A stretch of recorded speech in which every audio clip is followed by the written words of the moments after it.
Hey, everybody, and welcome back to the TNT Smoke Factory.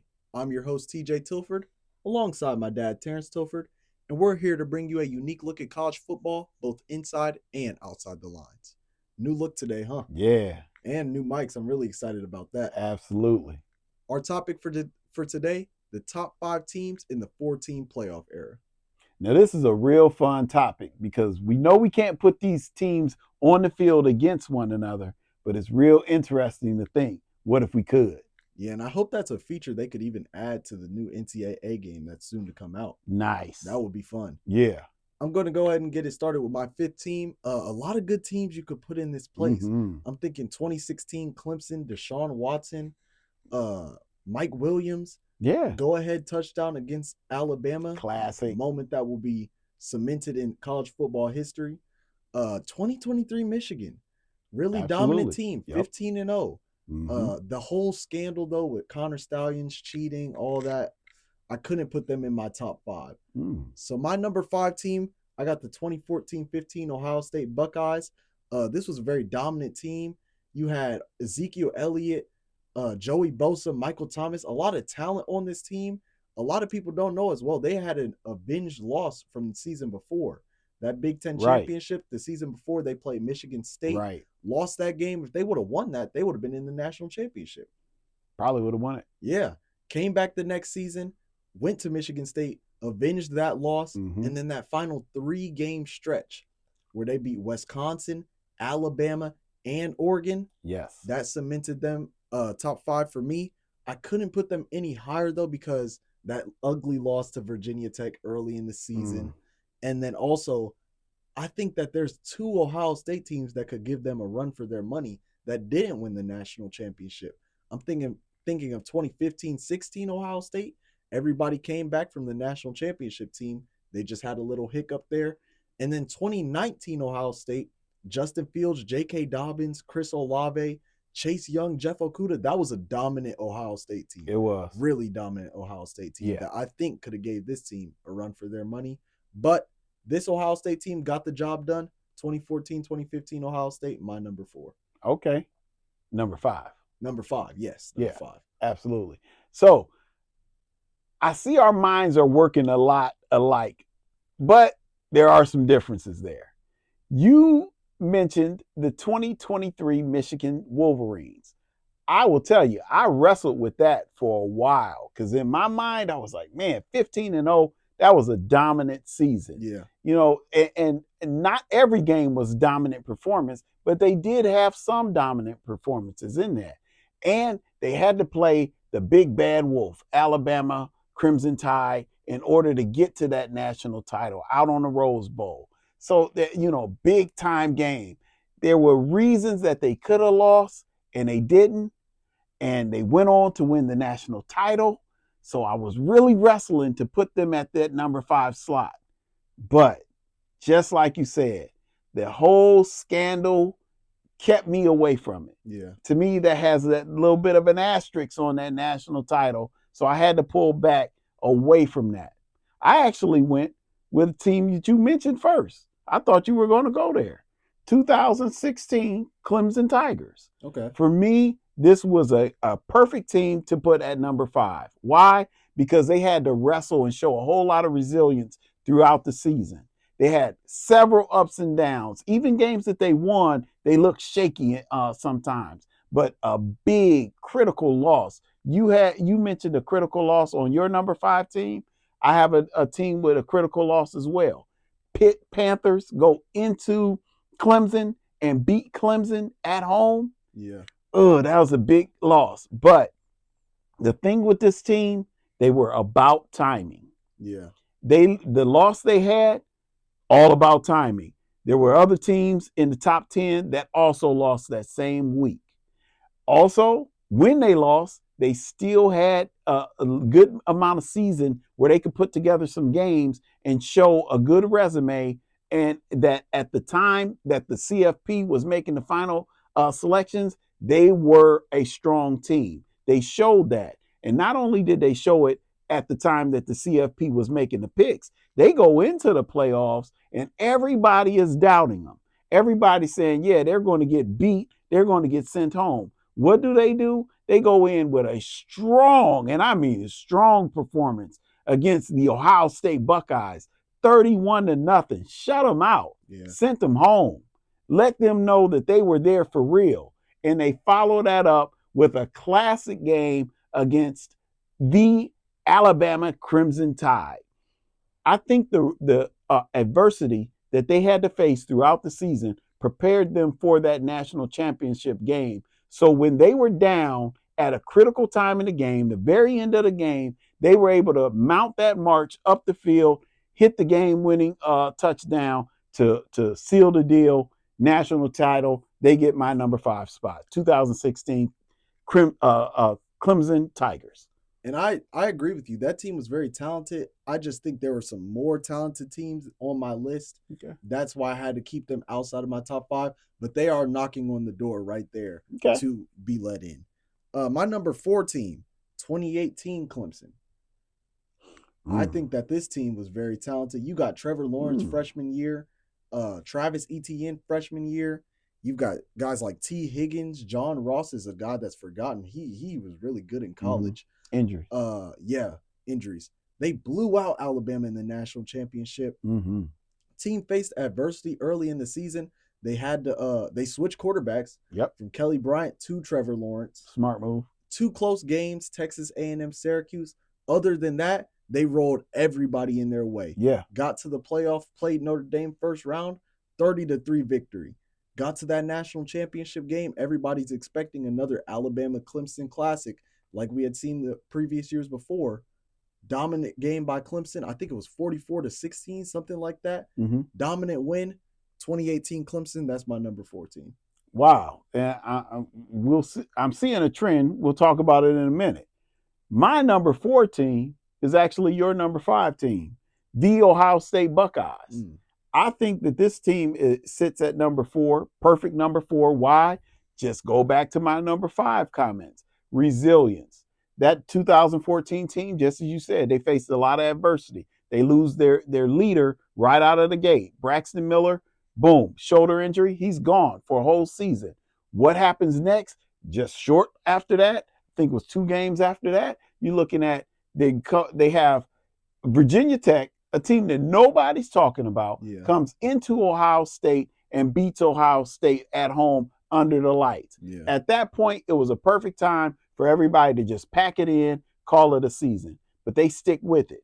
They keep getting better throughout the season. Because after that loss, they fell to number 16. But they kept getting better throughout the season, kept on the grind, all the way up to the point where they're starting to climb the charts. They're starting to get higher in the rankings. They're playing the game against Michigan Wolverines. And what happens there? Boom, you lose your general again. Now you're down to your 3rd string quarterback. And everybody and their mama knows, Ohio State's going to lean on the run. What happens? They lean on the run anyway. And Ezekiel Elliott puts together 4 games that have not been rivaled since, as far as I know. I haven't seen any running back put together a 4-game stretch as special as that 4-game stretch was. But to get into the playoffs, they have to not beat Wisconsin. They had to beat Wisconsin in a more than convincing fashion, 59-0. They go into Alabama, or they go in to play Alabama in Alabama's backyard in Louisiana in the Superdome. Essentially a home game for Alabama. They beat Alabama there, and then they go on to beat Oregon and do what nobody said that they could be done, slow down that Oregon offense. That to me was special. And for that reason, I got to bring them up higher than number 5. Got to put them in my number 4 spot. And I agree with you that it was impressive the way they went into the South and beat Alabama. It's just that ugly loss to Virginia Tech. I couldn't put them any higher. But go ahead and give me your number 3 team. Oh, okay. Well, my number 3 team is the team you just talked about. That's the trend I'm starting to see. Your number 4 team, or your number 5 team, was my number 4 team. Your number 4 team is now my number 3 team. 2018 Clemson Tigers. You said it. They rolled everybody. That season, they went on a tear. And the big notch against them was that, oh, they didn't play anybody. The highest ranked team that they played during the season was number 16, North Carolina State. That was the highest competition that they had. But to me, I don't look at that as a bad thing. They didn't get to put the schedule together. They didn't get to rank who their or their opponents, or say, hey, opponents get better. No, they played who they played. And with that, they go into the playoffs and everybody's doubting them. And what happens? They beat a Notre Dame team. Notre Dame team probably shouldn't have been there, but they beat a Notre Dame team, give them a good old-fashioned spanking, and then go on to beat an Alabama team, give Nick Saban probably his worst loss in the CFP. I think that team is higher than a number 4 team for me. I rank them as number 3, 2018 Clemson Tigers. I could understand that. That was a very good team. But my number 3 team, I have the 2021 Georgia Bulldogs. This was a very dominant team. You're talking about 15 players drafted in the NFL draft. That's the most in the 7-round draft era. You're looking at this team that got a second chance. They dominated everybody regular season. Everybody's talking about, oh, Georgia's amazing, so good. Get to the SEC championship, they lose to Alabama, get dominated by Alabama, if I may say. Get that second chance, get in the playoff, play a Michigan team that also was pretty good that year. They had Hassan Haskins. He ran for 5 touchdowns against Ohio State. Big year for Michigan. They dominate Michigan in the Orange Bowl. Get to the national championship, get their second chance against Alabama. A lot of people will say, oh, Jameson Williams got hurt. That's a big key as well, but that's a part of football. They get to that game, they win it. 2021 Georgia, one of the greatest defenses we've ever seen. I agree that it's probably one of the greatest defenses we've ever seen. But those 15 players that you were talking about, I'm pretty sure they were in the Georgia Dome when they got beat by Alabama. Yeah. The reason that I could not put that team on my list is I can't give it to a team that needs a second chance to beat the same team. Alabama had already beaten them. I didn't think it was right for Alabama to have to beat them again. And especially, it really burns me to say what would have really happened if Jameson had went down. I don't think that Georgia wins that ball game. That's, I could be wrong, but based on that, they don't make my list. I leave them off. That's crazy. I mean, that team, that was a good team. That SEC championship, maybe they were a little lax. Maybe they knew they were going to get in. Because think about it. They lost that game and they only dropped to 3. They didn't put Cincinnati over them. So maybe they knew, hey, we lose this game, we're still getting in. Come on, man. It's the SEC championship. Yeah, it's you're going to want to win that anyway. Exactly. So I can't say that they went in, looking to lose. They went in there wanting to win that game. That game was in their backyard. It was a de facto home game for them, and they lost. And based on that, they can't get on my top 5 because they should have handled business in their own backyard, and they didn't. They needed a second chance to beat a team that they already had a chance at earlier in the season, and that team goes into the game or during the game is weakened by injury. I can't give it to you. I know injury is part of football, but at the same time, when that team wasn't injured or didn't have injuries that they had in that championship game, they beat you. Yeah. And so based on that, I'm leaving them off my list. I can understand that. Moving on, though, my number 2 team, 2020 Alabama. Dominant team, COVID year. You got Devontae Smith, Najee Harris, Jalen Waddle, John Mechie even, a guy that's underrated, doesn't get talked about. Slade Bolden, he's a guy that doesn't get talked about from that team a lot. Yeah. Even on the defensive side, Patrick Surtain, Christian Harris. Stacked. Mac Jones when he was balling on offense. COVID, I think, kind of downplay, or it makes people forget about this team because, COVID was a very weird season. But other than that, they dominated everybody. Yeah. Dominated Ohio State in the national championship. Ohio State was coming off one of their biggest wins ever against Clemson, finally getting over that hump. Justin Fields balled out that game. They went to Miami and got smacked by Alabama. Mm-hmm. 2020 Alabama, one of the most talented teams we've ever seen. They're my number 2. I agree with you, except for the Mac Jones part. He was balling back then. It might have been the weapons around him. Thank you. Yes. You because I don't know if you mentioned Jalen Waddle in that. I did. Yeah. Oh, okay. I think I did. Okay. Yeah. He had weapons all around him, but so I don't think it was Mac Jones. But anyway, 2020 Alabama. Yes, I agree with you. They are my they're in my number 2 slot. They're in my number 2 slot. Why? Because again, just like my number 3 pick, they rolled everybody. Yeah. When you really look at what they did in that season from end to end, there was nobody that matched up well with Alabama. They blew the doors off of everybody. I'm not really sure if there was any team that was as well put together as that Alabama 2020 team. Dominant in every phase of the game, they dominated. But the reason for me that they couldn't be pushed up higher in my list to the number 1 spot is it was the COVID year. Yeah. So you always have to question, would they have been that dominant if all the teams that they faced were at full strength? I can't say yes, I can't say no. And because of that, I can't give them the go ahead and push them up to the number 1 slot. They were very, very good. It's Nick Saban, so you already know they're going to be very well coached. And the team was dominant in every phase of the game. Yet and still, I think COVID was a little bit more dominant that season. COVID took out more teams than anybody else. So based on that, Alabama Crimson Tide 2020, you get the number 2 slot. And I agree with you. COVID was a big factor, but I think the reason they're not number 1 is because of the team that is number 1. Absolutely. 2019 LSU, yep. That team was dominant. We're talking about a Heisman Joe Burrow, Jamar Chase, Justin Jefferson, a dynamic duo in college. Yes. They're still getting it done in the league today. Yep. Dominant. You got Thaddeus Moss, unsung hero. Randy Moss's son, big tight end. He was a key factor to that team. Yep. You've got a dominant defense, Patrick Queen. Who else did that? Grant Delpit. He was really dominant in college. Steamrolled everybody. Played a lot. Well, not everybody, but they played a lot of comp that year. Yeah.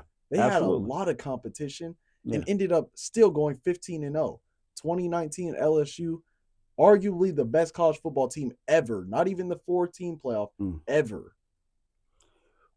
I don't know about that ever comment, but I do agree with the dominance that they showed that season. Not dominance in terms of blowing the doors off of people, but dominance in terms of they handled their schedule that was put before them. And I'm not sure if there was ever a schedule as tough as what they had to face. We're talking about them having to face the number 9 ranked team in the nation 2 times in the season. They had to beat the number 7 ranked team in the nation. Then they had to beat the number 3 ranked team in the nation twice, 1 time in the national championship. And then they had to beat the number 4 ranked team in the nation twice, 1 time in the semifinals. You're talking about half your schedule is ranked higher than number 10 in the nation. Who puts together a schedule like that and goes 15-0? No doubt, no question, that is by far the best performance of a season than I've seen out of any other team. Based on that, no doubt, LSU Tigers, 2019, you're the number 1 team. They might not be the top team, but in terms of that 2019 LSU team, I think they're on the Mount Rushmore for one of those top teams. I would give you that. I would probably say that their schedule is the number 1 schedule of all time. Yeah, that was a crazy schedule. Yeah, I don't think I've ever seen that. Especially since they went into Texas. This wasn't a home game against Texas. They went to Texas and won. Yeah. They went to Alabama and won. Yeah. And then the national championship, it was in their backyard, but neutral field. Same thing with the first round of the playoffs. And even though the national title was right in their backyard, I don't mind that. Same thing happened in 2007 when they won the national title. I don't mind that at all. I look at what did you have to do throughout the season. and throughout the season, half your schedule is ranked in the top 10. Find me one schedule, 1 year where a team had to do anything like that. Yeah. Unheard of.